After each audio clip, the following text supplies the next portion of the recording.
آپ تشریف لے جائیے، بڑی بیگم صاحبہ انتظار کر رہی ہوں گی، ویسے میں انہیں کہہ دیتا ہوں کہ آپ یہاں سے چل پڑے ہیں، سلیمان نے کہا اور واپس مڑ گیا۔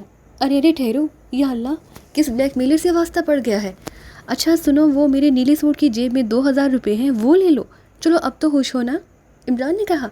نیلے سوٹ کی بائیں جیب میں یا اندرونی جیب میں؟ سلیمان نے مسکراتے ہوئے کہا۔ کیا مطلب، کیا تم پہلے ہی تلاشی لے چکے ہو؟ عمران نے اچھلتے ہوئے کہا۔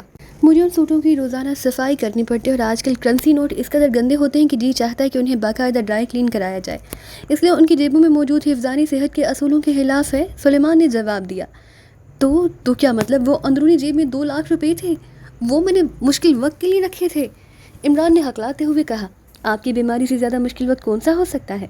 یہ آپ نے جو دوائیں منگوائی ہیں کیا یہ مفت ملتی ہیں؟ ابھی کوئی حیراتی میڈیکل سٹور وجود میں آیا نہیں اور آپ تو روزانہ اخبار پڑھتے ہی رہتے ہیں جن میں دواؤں کی روزانہ بڑھتی ہوئی قیمتوں کے بارے میں خبریں آتی رہتی ہیں، اس لیے 2 لاکھ روپے کی کیا حیثیت ہے؟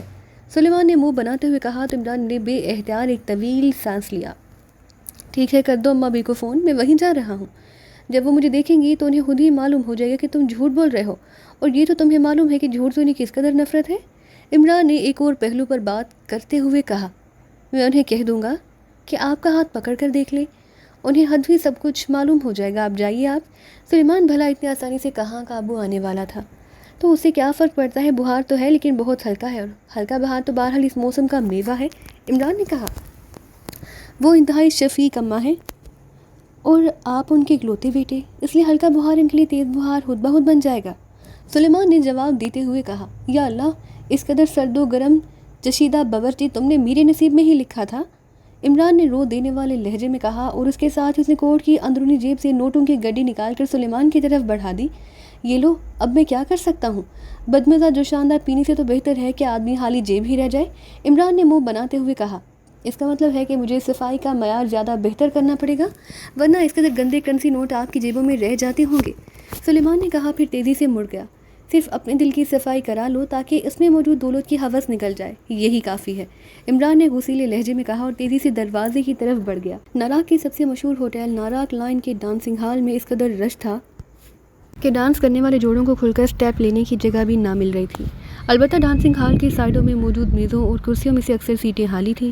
ایسے ہی ایک سیٹ پر ایک لمبے قد اور چوڑے شانوں والا خوبصورت تحریمی نوجوان، جس کے سنہرے بال اس کے کاندھوں تک تھے، انتہائی جدید تراش کا سوٹ پہنے بیٹھا شراب پینے میں مصروف تھا۔ اپنے سٹائل اور انداز سے وہ ہالی ووڈ کا کوئی رومانٹک ہیرو لگ رہا تھا۔ بے شمار لڑکیوں نے اسے ڈانس کی دعوت دی، لیکن اس نے بڑے مہذب انداز میں معذرت کر لی تھی۔ البتہ وہ پوری دلچسپی سے ڈانس کرتے ہوئے جوڑوں کو دیکھ رہا تھا کہ اچانک ایک خوبصورت ویٹرس اس کے قریب آ کر رکی۔ نوجوان نے چونک کر اس کی طرف دیکھا۔ مسٹر کراؤن، آپ کی کال ہے، ویٹرس نے انتہائی دل فریب انداز میں مسکراتے ہوئے کہا، ساتھ ہی ہاتھ میں پکڑے ہوئے کارڈلیس فون پیس کو اس نے میز پر رکھا، سر جھکایا، تیزی سے آگے بڑھ گئی۔ نوجوان نے فون پیس اٹھایا، اسے آن کر کے کان سے لگا لیا۔ یس، کراؤن بول رہا ہوں، کراؤن نے کہا۔ اسپیشل کال؟ دوسری طرف سے ایک مشینی آواز سنائی دی اور رابطہ ختم ہو گیا تو کراؤن بے احتیاط چونک کر اس طرح کھڑے ہو گیا جیسے کرسی کی سیٹ میں اچانک نوکدار کانٹے نکل آئے ہوں۔ اس نے جیب سے ایک بڑا سا نوٹ نکال کر فون پیس کے نیچے رکھا، تیز تیز قدم اٹھاتا بیرونی دروازے کی طرف بڑھ گیا۔ تھوڑی دیر بعد اس کی شاندار اور نئے ماڈل کی کار قیمتی کار ناراک کی سڑکوں پر خاصی تیز رفتاری سے دوڑتی ہوئی آگے بڑھی چلی جا رہی تھی۔ تقریباً آدھے گھنٹے بعد مسلسل تیز ڈرائیونگ کے بعد وہ اس رہائشی پلازا میں داخل ہوا جس میں اس کی رہائش تھی۔ کار اسے محسوس جگہ پر روکی، پھر نیچے اتر کر وہ تیز تیز قدم اٹھاتا اندرونی طرف کو بڑھتا چلا گیا۔ اس نے کار لاک کرنے کی بھی ضرورت نہ سمجھی، کیونکہ جہاں کاروں کی خصوصی حفاظت کی جاتی تھی اس لیے اسے معلوم تھا کہ کار لاک نہ ہونے کے باوجود اسے چوری نہ کیا جا سکے گا۔ تھوڑی دیر بعد وہ لفٹ کے ذریعے دوسری منزل پر واقع اپنے لگژری فلیٹ کے دروازے پر پہنچ گیا۔ اس نے جیب سے چابی نکالی، لاک کھول کر دروازہ کھولا اور اندر داخل ہو گیا۔ لگژری فلیٹ ساؤنڈ پروف تھا۔ اس نے دروازہ بند کیا، تیزی سے ایک کمرے میں پہنچ کر اس نے اسپاٹ دیوار پر اپنی دائیں ہاتھ کی ہتھیلی رکھ کر اسے دبایا، پھر اسے ہٹا کر اس نے اس جگہ اپنے بائیں ہاتھ کی ہتھیلی رکھ کر اسے دبایا تو سرر کی تیز آواز کے ساتھ ہی دیوار درمیان سے پھٹ کر سائڈوں میں ہو گئی اور کراؤن تیزی سے اندر داخل ہوا۔ یہ ایک چھوٹا سا کمرہ تھا۔ اس کے اندر داخل ہوتے ہی دیوار اس کے عقب میں خود بخود برابر ہو گئی۔ کمرے کی دیوار میں ایک الماری موجود تھی۔ کراؤن نے الماری کھولی تو اندر ایک چھوٹی سی مشین موجود تھی جس میں اسکرین بھی تھی۔ کراؤن نے مشین کے مختلف بٹن دبائے تو اسکرین روشن ہو گئی، پھر اس پر پہلے تو چند لمحوں تک آڑی ترچھی لکیریں سی نمودار ہوئیں، پھر یہ لکیریں مل کر ایک منظر میں تبدیل ہو گئیں۔ یہ انتہائی پرشور سمندر کا منظر تھا جس میں لہریں تیزی سے اٹھتی دکھائی دے رہی تھیں۔ یہ منظر نمودار ہوتے ہی کراؤن نے ایک سرخ رنگ کا بڑا سا بٹن پریس کر دیا۔